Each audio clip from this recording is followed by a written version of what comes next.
Le téléphone brisa le silence de ce soir de décembre à minuit 14, me tirant d'un sommeil profond, le premier correct que j'avais eu depuis des semaines. Mes doigts maladroits tâtonnèrent sur la table de nuit, renversant une tasse de café vide avant de saisir enfin le combiné. C'était le capitaine Moreau de la gendarmerie de la Haute-Savoie. Il venait de retrouver mon neveu. Mon cœur s'emballa. Où ça? Dans le massif des Bauges, à environ 13 kilomètres sur une piste forestière. Il est en vie, mais il ne parle qu'à moi. Je suis en route. Ce soir-là, j'enfilai mes bottes en cuir, un manteau épais et ma vieille écharpe couleur bordeaux, celle que mon frère m'avait offerte à Noël il y a des années. Le vent glacial s'engouffrait à travers mon chemisier en laine, et mon souffle formait des nuages blancs dans l'air piquant de la montagne. La vieille voiture démarra au 3e coup de clé, une vieille Renault 4 litres qui peinait dans ce froid mordant. Le trajet jusqu'au poste de garde dura une bonne 40aine de minutes, sur une route verglacée bordée de sapins enneigés. Mes mains tenaient fermement le volant, les jointures blanchies par la tension. 3 jours. Mon neveu était porté disparu depuis 3 jours, tandis que sa mère, Élise, prétendait qu'il passait du temps chez des amis.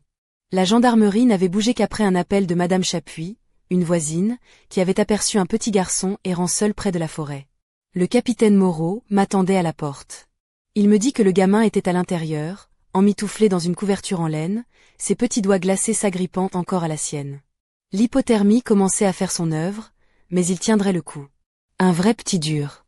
En poussant la porte, je découvris Evan, si frêle, son visage couvert de terre et ses yeux vides, comme si une partie de son âme s'était égarée dans la forêt.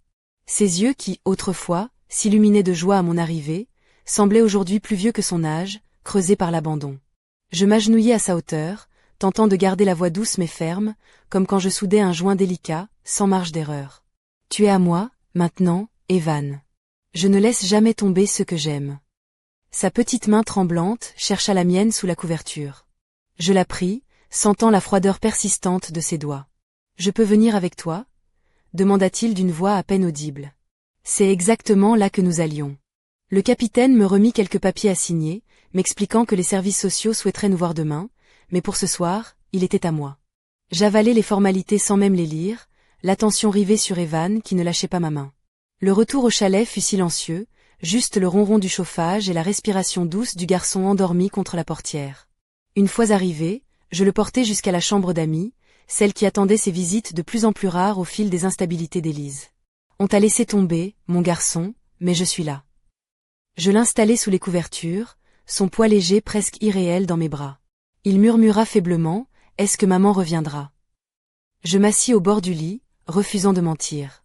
Je ne sais pas, mais ici, tu es en sécurité, et c'est tout ce qui compte. Il hocha la tête, les paupières déjà lourdes, sombrant dans un sommeil apaisé. Plus tard, dans la cuisine, je sirotais un café brûlant en regardant les montagnes noires à travers la fenêtre. Un message d'Élise apparut sur mon téléphone, « J'espère que tu l'as trouvé. J'ai besoin de temps pour réfléchir. » Je supprimai le message sans répondre. Pas ce soir. 2 semaines plus tard, je me trouvais dans le cabinet de Maître Lefebvre, l'avocat de la famille, un homme à l'allure posée, dont les murs tapissés de livres anciens sentaient la cire et le vieux cuir. Il me confirma que la fiducie mise en place par mon frère était solide. Evan ne toucherait pas à son héritage avant ses 21 ans, sauf changement de tuteur légal. Et là, le nouveau tuteur aurait un accès discrétionnaire au fonds pour son éducation et ses soins. 800 000 €, plus l'assurance vie, un pactole qui pourrait atteindre le million d'ici là. J'étais impressionné. Mon frère avait été plus prudent avec l'argent que nous ne l'avions jamais su. Élise était au courant, elle avait assisté à la lecture du testament, mais c'était avant que tout déraille.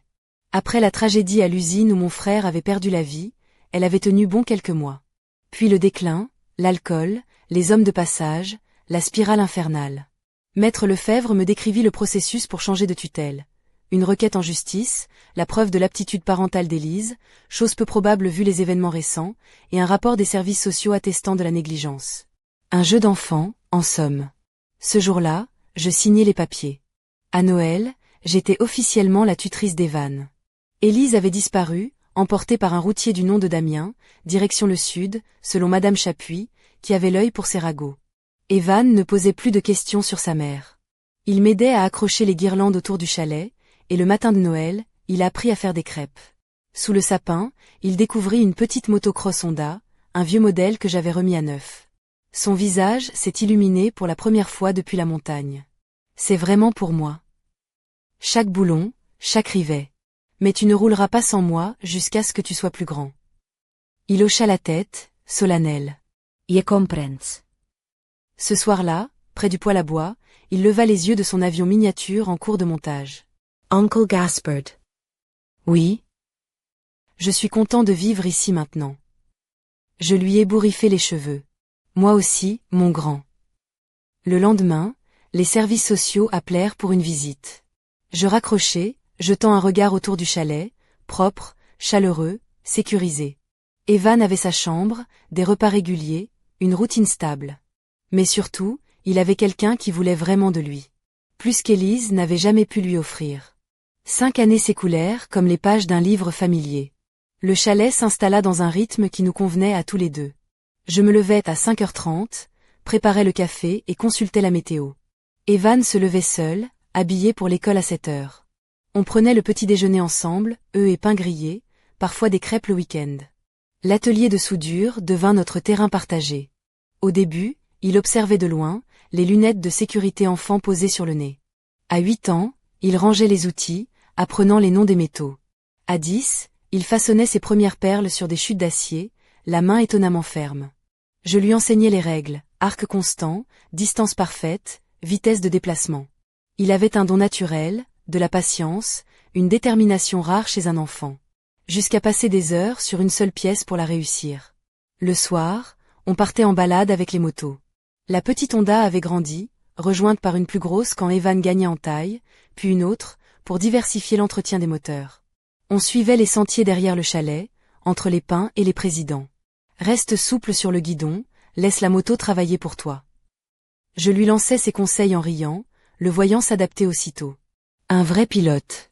À 12 ans, il démontait et remontait un carburateur sans aide. À 13, il me dépassait sur les chemins techniques.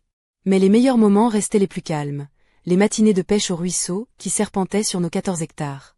Assis côte à côte, dans un silence confortable, on regardait nos lignes, écoutant la montagne s'éveiller. « Tu crois qu'il y a encore du gros poisson ?» demandait-il en ramassant une truite frétillante. « Ton père en a attrapé une de 35 cm ici, à ton âge. » Je lui montrais une fosse profonde au bord opposé. Il s'est battu 20 minutes avec elle. Il me posait des questions sur notre enfance, sur l'entêtement de mon frère, sur la fois où on avait construit un radeau qui avait sombré au milieu de l'étang, sur les matins d'hiver où il fallait casser la glace pour pêcher. Il était plus dur que son apparence, disais-je. Plus petit que moi, mais jamais lâche. Comme toi. Oui, oncle. Comme moi. Evan était devenu un adolescent calme et sérieux. Il avait de bonnes notes sans qu'on le pousse, aidait spontanément à l'atelier, et ne me causait jamais de soucis. Les autres parents se plaignaient de leurs ados, mais Evan, à 15 ans, était plus facile à vivre que beaucoup d'adultes que je connaissais. Il avait des amis à l'école, mais ne les ramenait pas souvent. Il préférait l'atelier et les sentiers à la ville. Certains auraient dit qu'il était solitaire, mais je comprenais. Après ce qu'Élise avait fait, la confiance ne venait pas facilement. Mieux valait être prudent avec ceux à qui on ouvrait son cœur. Un soir, alors qu'on remontait une boîte de vitesse, je lui demandai s'il sortait avec quelqu'un. Il releva les yeux de ses pièces nettoyées, un peu gêné. Il y a une fille en chimie, Emma. Elle est intelligente. Tu vas l'inviter? Pas encore. Peut-être. Quand ça arrivera, amène-la ici. Je ferai en sorte de ne pas te faire honte. Il sourit. Tu vas sûrement l'effrayer avec tes histoires de soudure. Et, la soudure, c'est de la science et de l'art mêlés. Bien sûr. On travailla en silence, la radio jouant doucement en fond. Ces instants-là, je les chérissais, juste lui et moi, les mains occupées, sans besoin de mots compliqués. Evan avait survécu à tout ça. Mieux que survécu. Il était responsable, travailleur, honnête. Rien à voir avec sa mère. Mais parfois, la nuit, je me demandais si Élise reviendrait un jour. La question n'était pas si elle essaierait, mais quand, et ce qu'elle voudrait. Je repoussais ses pensées. On verrait quand le moment viendrait. Pour l'instant, tout allait bien. Mieux que bien. Evan était enfin chez lui. Et c'était tout ce qui comptait. Les années passèrent, et le temps, ce vieux maître impitoyable, façonna notre vie dans ce coin reculé de la Savoie, entre les montagnes qui semblaient veiller sur nous avec une patience infinie. Chaque matin, à 5h30, je préparais le café, tandis qu'Evan s'habillait seul, enfilant ses baskets usées et son blouson en cuir délavé.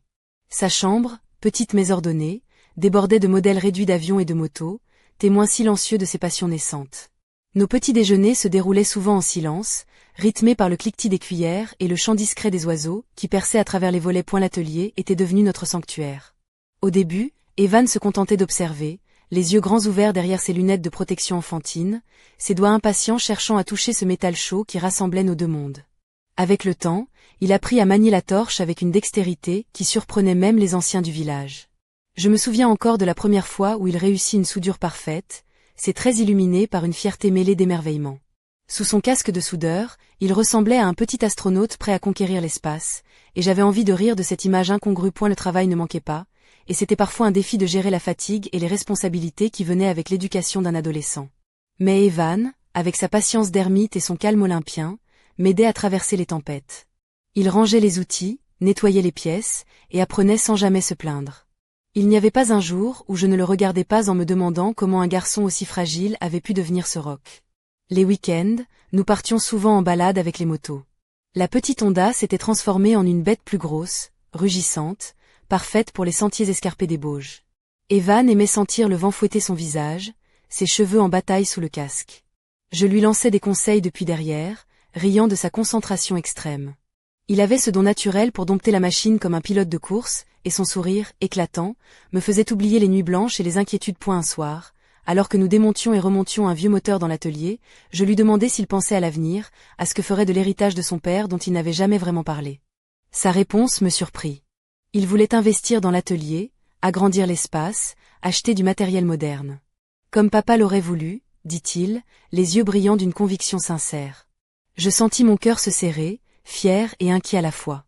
Fier de voir qu'il avait gardé l'esprit de mon frère, inquiet de ce que l'avenir nous réservait. Mais la paix était fragile, et le passé ne cessait de frapper à la porte. Un jour d'automne, alors que les feuilles rougissaient et que l'air sentait la terre mouillée, une silhouette familière fit son apparition sur le chemin de gravier menant au chalet. Élise était là, comme une apparition sortie d'un autre temps. Elle descendit d'un SUV blanc immaculé, ses talons heurtant le sol avec une assurance qui tranchait avec sa mine fatiguée. Sa robe crème flottait autour d'elle, ses bijoux capturant les derniers rayons du soleil couchant. Elle semblait une reine revenue de l'exil, mais ses yeux bleus glacés, trahissaient une intention plus sombre. J'y restais à l'atelier un instant, observant de loin cette femme que je n'avais plus vue depuis 10 ans, cette mère qui avait abandonné un enfant dans la montagne. Evan, occupé à lisser une soudure rugueuse, releva la tête à mon contact et suivit mon regard. Son expression se durcit. Je posai doucement mes outils et l'incitai à rester. Je devais gérer ça seule. La confrontation fut brève, lourde de sous-entendus et de rancunes anciennes. Elle parlait d'opportunités, d'éducation, de culture, de rêves que notre vie simple ne pouvait offrir. Ces mots étaient autant de flèches déguisées en promesses. Je la regardai, froide et déterminée, lui rappelant la vérité crue. Elle avait laissé Evan seul, perdu, et ce n'était pas une histoire qu'on efface d'un revers de main. Elle tentait de jouer sur son statut de mère biologique, sur la tentation de cet héritage qui pesait comme une épée de Damoclès. Mais ce garçon que j'avais élevé, n'était pas un simple trophée à récupérer. Il était mon neveu, mon fils d'adoption, mon combat personnel. Puis Evan sortit de l'atelier, grand, sûr de lui, ses yeux calmes scrutant celle qui prétendait revenir dans sa vie. Il ne montra ni colère ni faiblesse, juste une lucidité qui me coupa le souffle. Elle vacilla, comme si elle avait sous-estimé ce que nous étions devenus. Cette femme, cette mère, semblait plus intéressée par l'argent que par l'amour, par la gestion d'un patrimoine que par le cœur battant de son enfant. Les jours suivants furent marqués par des murmures, des regards suspicieux, des insinuations lancées à voix basse dans le café du village ou à la boulangerie. Les rumeurs grandissaient, comme des ombres menaçantes. On parlait de moi, de la sécurité d'Evan, de mes habitudes, de mes faiblesses supposées. C'était un combat invisible, une guerre des ombres, où chaque parole pouvait devenir une arme. Un matin, Evan rentra de l'école avec une expression troublée. Le conseiller principal lui avait posé des questions sur notre vie, sur ma capacité à prendre soin de lui. « Qu'est-ce que tu lui as dit ?» demandai-je, le cœur serré. « Que tout allait bien. Mais j'ai l'impression qu'il cherche des problèmes là où il n'y en a pas. » Je promis de m'en occuper. Le rendez-vous avec le conseiller ne fut qu'une formalité, mais suffisant pour semer un doute dans l'esprit de certains. Il fut clair que tout était orchestré, un jeu de pièces sur un échiquier invisible. Puis vinrent les appels anonymes, les dénonciations sans fondement, les visites impromptues des services sociaux. Je gardai la tête haute, montrant chaque document, chaque certificat médical, chaque bulletin scolaire qui témoignait du bien-être d'Evan. Mais la menace planait toujours, palpable, comme un orage prêt à éclater. Une soirée, au Café des Alpes, un habitué me lança un regard lourd de sous-entendu. Une voisine, Madame Dupont, la reine des commérages, laissait entendre que ce gamin travaillait dans un atelier dangereux, sans surveillance. Je me levai, posai quelques billets sur le comptoir, et quittai le café, le cœur lourd mais l'esprit clair.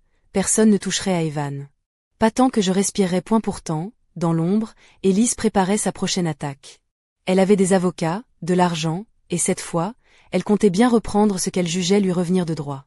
Mais elle avait oublié une chose essentielle. Les montagnes, la terre, et les gens qui y vivent ne se laissent pas facilement faire. Et surtout, elle avait oublié que l'amour, celui que je donnais à Evan, était un bouclier plus solide que toutes les barrières de papier qu'elle pourrait dresser. Le combat ne faisait que commencer, mais je savais que, quoi qu'il arrive, nous étions prêts. Car certaines batailles valent chaque souffle, chaque larme, chaque instant de lutte. Et Evan, mon fils, méritait cette bataille plus que tout. Le temps semblait s'étirer et se resserrer à la fois, chaque jour apportant son lot de défis, mais aussi de petites victoires silencieuses. Les montagnes autour du chalet continuaient de veiller sur nous, immuables, comme si elles comprenaient que nous étions engagés dans une lutte bien plus grande que nous. Evan et moi, nous nous étions forgé une routine, un refuge dans cet univers de métal et de feu, où la soudure chauffait l'air et la poussière d'acier dansait autour de nous comme une chorégraphie secrète. Un après-midi, alors que le soleil déclinait derrière les cimes enneigées, la porte de l'atelier s'ouvrit sur deux femmes vêtues de tailleurs stricts, les visages marqués par la fatigue et l'autorité. Les services sociaux. Leur arrivée n'avait rien d'une surprise, et pour Evan, cela sonnait presque comme une répétition. « Va te laver les mains », lui dis-je calmement. Ses yeux se plissèrent, un mélange d'acceptation et de défi dans son regard. Il savait que ce n'était pas la première fois, ni la dernière. Les deux femmes entrèrent, l'une d'elles se présenta avec une voix posée, presque chaleureuse, tandis que l'autre prenait des notes avec une rigueur presque militaire. Elles expliquèrent qu'elles étaient là pour faire un suivi suite à des signalements anonymes concernant la sécurité d'Evan et son environnement. Je les guidai à travers le chalet, montrant chaque pièce, chaque détail. La chambre bien tenue, les repas équilibrés, l'atelier équipé selon les normes, les registres de formation d'Evan à la soudure. Tout était en ordre, impeccable, comme si chaque instant de notre vie avait été préparé pour ce moment. Lorsque vint le tour d'Evan, il répondit avec une honnêteté déconcertante, expliquant son travail à l'atelier, les précautions prises, la surveillance constante. Il parla de moi, de ma sobriété, de notre quotidien paisible. Son calme, sa maturité, frappèrent les visiteuses. Pourtant, elles durent garder leur professionnalisme, concluant qu'aucun danger immédiat n'était constaté, mais que le dossier resterait ouvert pendant 60 jours, au cas où de nouvelles plaintes surgiraient. Un délai de vigilance, un compte à rebours invisible. Après leur départ, nous restâmes longtemps à la table de la cuisine, partageant un café chaud, le silence chargé de pensées non formulées. Elles avaient l'air sincères, murmura Evan. Mais ça ne sera pas la fin, hein? Je secouai la tête, mes doigts serrant la tasse comme pour puiser de la force. Non, mon garçon. Elles ne sont que les messagères. La vraie tempête vient d'ailleurs. Le téléphone vibra soudain dans ma poche. C'était Maître Lefebvre. La nouvelle tomba comme un coup près. Élise venait de déposer une requête en garde exclusive, le procès était fixé au mois suivant. Mon estomac se noua, mais je refusai de montrer la moindre faiblesse. La bataille juridique s'annonçait rude, un terrain glissant où chaque parole, chaque geste, serait disséqué. Mais nous étions prêts. Dans les jours qui suivirent, les rumeurs s'amplifièrent, nourries par des murmures malveillants et des calomnies soigneusement distillées. Le gamin saute des cours, disait-on. Il roule sans casque sur la route, affirmait un autre. Des accusations sans fondement, mais qui semaient le doute dans les esprits. À l'école, le conseiller principal me fit part de ses inquiétudes, me demandant d'apporter des garanties. Je répondis avec la colère froide de celui qui se sait innocent. Evan était un élève modèle, ponctuel, sérieux, et en parfaite santé. Une nuit, alors que nous regardions le ciel étoilé depuis la terrasse, Evan me confia son inquiétude. « Tu crois qu'elle va gagner ?» Je posai une main rassurante sur son épaule, sentant la force qu'il puisait en lui-même. « Non. Parce que tu n'es pas un simple héritage à récupérer. Tu es un garçon qui a grandi dans l'amour, la vérité et la force. Et ça, ils ne pourront jamais te l'enlever. » Puis vint la soirée décisive au bar du village, à Nigan-S, un lieu où les histoires s'échangent plus vite que les vers. Un vieux pote, Rudy, m'appela à la rescousse. Élise y faisait une scène, ivre, parlant fort de ses projets pour Evan. L'envoyer en internat militaire, contrôler son héritage, se débarrasser de ce gamin qu'elle n'avait jamais vraiment voulu. Ces mots, captés en secret sur mon téléphone, étaient un poison pur, révélant un calcul froid et cruel. Je restai en retrait, écoutant la façade se fissurer, la vérité se dévoilait dans un brouhaha de rires et de murmures choqués. Ce soir-là, la femme qui prétendait être la mère d'Evan perdit toute crédibilité. Elle n'était plus qu'une ombre ivre, une marionnette de ses propres mensonges, point le procès approchait. Maître Lefebvre et moi, nous préparions chaque détail, chaque preuve, chaque témoignage. Nous savions que la loi pouvait parfois être aveugle, mais la justice avait un cœur. Et ce cœur battait pour Evan. Le jour de l'audience, la salle d'audience de Chambéry semblait figée dans le temps, un théâtre où se jouait le destin d'un enfant. Élise était là, impeccable dans son tailleur bleu, son maquillage parfait, prête à jouer son rôle de mère repentante. Mais moi, je savais ce qu'elle cachait derrière ce masque. J prit la parole, simple, honnête, racontant la décennie passée à élever Evan, à lui apprendre la vie, à soigner ses blessures invisibles. Je décrivis nos matinées à la pêche, nos soirées à l'atelier, notre lien inébranlable. Je ne voulais pas gagner une bataille juridique, je voulais défendre un enfant, un fils. Puis ce fut le tour d'Evan. Debout, sûr de lui, il parla de son attachement pour moi, de son refus d'être un simple pion dans un jeu d'adulte. Sa voix était claire, son regard droit. Il demanda à rester là où il se sentait aimé, en sécurité, chez moi. Le juge, une femme au regard perçant mais juste, écouta chaque mot avec attention. Elle reconnut la vérité dans nos témoignages, la sincérité dans nos actes. Et quand elle déclara que la demande d'Élise était rejetée, que la tutelle resterait à mon nom, un poids immense s'évanouit de mes épaules. Mais la décision ne fut pas que juridique. Une ordonnance interdisait à Élise tout contact avec Evan sans autorisation, et son cas fut transmis au procureur pour abandon d'enfant. La victoire fut douce, mais elle marquait aussi la fin d'un chapitre tumultueux. Le soir, assis avec Evan sur la benne de ma vieille camionnette, nous regardions les derniers rayons du soleil caresser les montagnes qui avaient vu naître notre histoire. Le passé, avec ses blessures et ses combats, semblait s'effacer doucement. Il y avait dans l'air cette promesse silencieuse que, désormais, plus rien ne pourrait nous séparer. Tu vas bien ? Demandai-je, le cœur encore tremblant d'émotion. Oui, mieux que jamais, répondit-il en ramassant un petit caillou qu'il lança dans le ruisseau. Tu sais ce qui est drôle. Je haussai les sourcils, curieuse. Quand elle parlait de toutes ces opportunités qu'elle pouvait m'offrir, tout ce à quoi je pensais, c'était que j'ai déjà tout ce dont j'ai besoin. Cet endroit, l'atelier, les sentiers, même sans école de luxe ni ami sénateur. Son sourire, franc et lumineux, chassa les ombres qui pesaient encore. Surtout sans tout ça, ajouta-t-il en riant doucement. Nous restâmes là un moment, écoutant la montagne s'endormir sous le voile étoilé. Puis, dans un souffle, Evan murmura, « Elle ne m'a jamais vraiment voulu, hein ?» Je choisis mes mots avec soin, sachant que la vérité pouvait être à la fois douloureuse et libératrice. Elle voulait ce qu'elle pensait que tu pouvais lui donner. Ce n'est pas la même chose. Mais moi, je t'ai toujours voulu. Depuis l'instant où je t'ai trouvé, gelé dans cette forêt. Il me regarda, et dans ses yeux, je vis toute la force d'un avenir que personne ne pourrait lui voler. Quelques jours plus tard, Madame Chapuis m'appela. Élise avait quitté la région, cette fois pour la Côte d'Azur, avec un homme qui vendait des produits douteux au marché. Bon débarras, dit-elle. Ce garçon est mieux sans elle pour semer le chaos. La rumeur s'éteignit aussi vite qu'elle était née. Les enseignants d'Evan retrouvèrent le sourire, les clients du café le saluèrent avec respect. La vie reprit son cours, douce et paisible. Mais au fond de nous, quelque chose avait changé. Ce n'était plus seulement une histoire d'urgence ou de survie. C'était devenu une famille, avec des racines solides, un foyer construit sur l'amour, la confiance et la promesse que, quoi qu'il arrive, nous resterions unis. Un après-midi, alors que nous passions en revue un vieux moteur, Evan leva les yeux et dit, « J'ai pensé à la fiducie. Quand j'aurai 21 ans, je veux investir dans l'atelier. Acheter du matériel, agrandir, faire quelque chose qui dure. » Je souris, le cœur chaud. C'est ce que ton père aurait voulu. Quelque chose de réel, qui aide les gens et traverse le temps. Et le reste ? Demanda-t-il.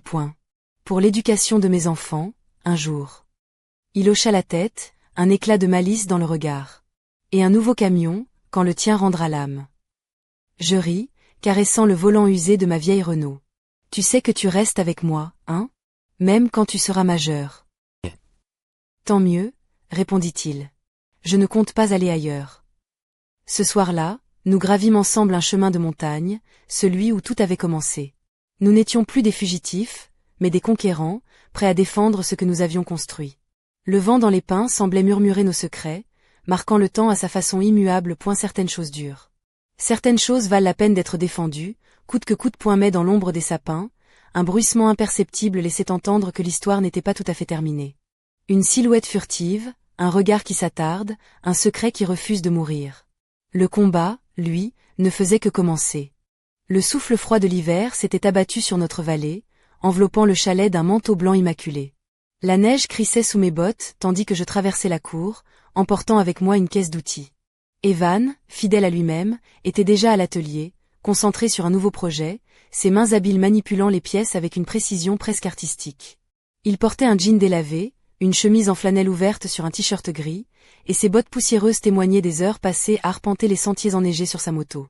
Un pendentif en cuir orné d'une petite médaille, souvenir de mon frère, pendait toujours à son cou, oscillant au rythme de ses mouvements point malgré l'atmosphère paisible, une tension sourde flottait dans l'air, un sentiment que la quiétude était fragile, prête à se briser à tout instant.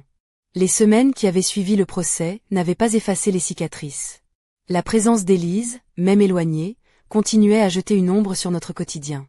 Des lettres anonymes, des appels tardifs, des visites impromptues de personnes inconnues. Tout cela formait un mélange amer, un rappel constant que la bataille n'était pas terminée point ce jour-là. En refermant la porte de l'atelier, je sentis un frisson parcourir mon échine. Quelque chose clochait. Le silence inhabituel, l'absence d'Evan à sa place habituelle. Je le trouvais dans le salon, assis, le regard perdu, jouant machinalement avec un vieux tournevis. Sa silhouette semblait plus frêle, plus vulnérable que d'habitude. « Qu'est-ce qui ne va pas ?» demandai-je, m'asseyant à ses côtés. Elle leva les yeux, et pour la première fois depuis longtemps, je vis dans ses prunelles une inquiétude profonde, presque terrifiante. « C'est elle, murmura-t-il. Elle a envoyé quelqu'un. Un message, un avertissement. » Mon cœur se serra. Malgré toutes les protections légales, malgré les décisions de justice, Élise n'avait pas renoncé.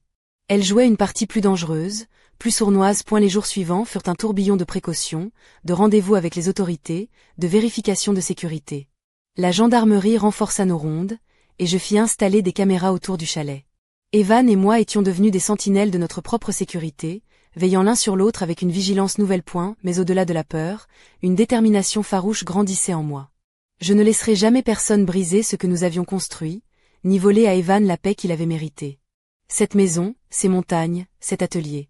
C'était notre royaume, notre sanctuaire. Une nuit, alors que la tempête faisait rage dehors, les volets claquant sous le vent hurlant, Evan et moi étions assis près du poêle, partageant un silence chargé d'émotions. Il posa sa tête sur mon épaule et murmura « Merci de m'avoir sauvé. Pas seulement ce soir, mais il y a 10 ans, quand tu m'as trouvé dans la neige. » Je caressai doucement ses cheveux, sentant la chaleur de son corps contre le mien, ce lien indéfectible qui nous unissait. « Tu es ma famille, Evan. Toujours. » Le lendemain, un colis arriva, anonyme, déposé discrètement devant la porte. À l'intérieur, un vieux carnet en cuir usé, couvert de poussière. En l'ouvrant, je découvris des notes, des dessins, des fragments de souvenirs appartenant à mon frère. Des secrets enfouis, des vérités cachées sur sa vie, sur l'héritage, sur des alliances que je n'avais jamais soupçonnées. Un frisson me parcourut. Ce carnet était plus qu'un simple objet, c'était une clé, un message, peut-être même une arme. Quelque chose de plus grand que nous, une énigme que je devais résoudre. Alors que je fermais le carnet, une pensée s'imposa à moi, claire et implacable. Le combat que nous menions n'était que la surface d'un mystère bien plus profond.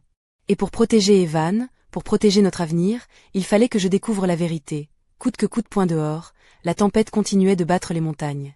Mais à l'intérieur, une flamme nouvelle venait de s'allumer. Une flamme de courage, de défi, de promesse à tenir. Le prochain chapitre de notre histoire était sur le point de commencer. Les jours suivants, je ne quittais plus ce carnet des yeux. Chaque page tournée révélait un peu plus de l'homme que mon frère avait été, bien au-delà du simple frère que je croyais connaître. Des annotations griffonnées à la hâte, des schémas d'un projet mystérieux, des noms écrits dans la marge, certains familiers, d'autres totalement inconnus. C'était comme déterrer un trésor enfoui sous des couches de temps et de silence. J'y passais mes nuits à déchiffrer ses secrets, tandis qu'Evan, de son côté, s'occupait de l'atelier, forgeant des pièces avec la même minutie que celles que je lui avais transmises. Il avait grandi, ce garçon devenu jeune homme, son corps élancé habillé d'un pull en laine à col roulé et d'un jean usé, ses mains habiles marquées par le travail, sa démarche assurée malgré le poids des années et des épreuves. Mais ce qui me frappait le plus, c'était son regard. Ce mélange d'innocence et de détermination, d'une sagesse que je n'avais pas encore acquise à son âge. Parfois, dans le silence de nos soirées, il me lançait un regard complice, comme s'il devinait que je me lançais dans une quête dont l'issue pourrait changer notre vie à jamais. Un matin, alors que le brouillard s'élevait lentement des vallées, je reçus un appel qui fit vaciller mon équilibre fragile. Un notaire de Chambéry m'informa qu'une lettre, déposée il y avait des mois mais restée inconnue jusqu'à présent, venait d'être ouverte. Un testament secret, signé de la main de mon frère, révélant une clause ignorée de tous. Une clause qui pourrait bouleverser la gestion de la fiducie, et par conséquent, notre avenir à Evan et moi. Le poids de cette révélation me tomba dessus comme une avalanche. Était-ce une ultime volonté de mon frère, un message codé, une dernière bataille avant de disparaître? Ou une farce cruelle du destin? Je devais en savoir plus, creuser plus profondément, affronter les fantômes du passé pour protéger ceux que j'aimais. Dans le même temps, la présence d'Élise se faisait plus insistante, ses manœuvres plus sournoises. Des menaces voilées, des visites anonymes, des tentatives de contact à travers des intermédiaires. Mais Evan restait ferme, sa loyauté envers moi inébranlable. Il savait que ce combat n'était pas seulement le mien, mais le nôtre. Un soir, alors que la nuit étendait son voile sombre sur la montagne, nous étions assis près du poêle, le carnet posé entre nous. « Tu crois que papa aurait voulu que tu découvres tout ça ?» demanda Evan, sa voix basse. Je souris, caressant son front. « Je crois qu'il voulait que tu sois prêt. Que tu connaisses la vérité, même si elle est difficile. » Le silence s'installa, lourd mais apaisant. Puis soudain, un bruit sourd retentit à l'extérieur, brisant la quiétude. Je me levai d'un bond, mon regard acéré scrutant l'obscurité. Evan attrapa une lampe torche et me suivit. Dans la neige fraîche, des traces de pas s'éloignaient vers la forêt, fraîches et précises. Quelqu'un avait été là. Quelqu'un qui savait. Quelqu'un qui nous surveillait. Un frisson d'adrénaline me parcourut. La bataille pour notre avenir venait de prendre une tournure inattendue, plus dangereuse, plus personnelle. Je serrai la main d'Evan, sentant la force qu'il m'offrait. Ensemble, nous étions prêts à affronter l'inconnu, à plonger dans les mystères du passé pour bâtir notre futur. La nuit s'approfondissait, mais à l'intérieur de moi brûlait une flamme nouvelle. Une promesse silencieuse que rien, ni personne, ne nous arracherait à ce que nous étions devenus. Le combat continuait. Et cette fois, il serait plus que jamais une question de survie.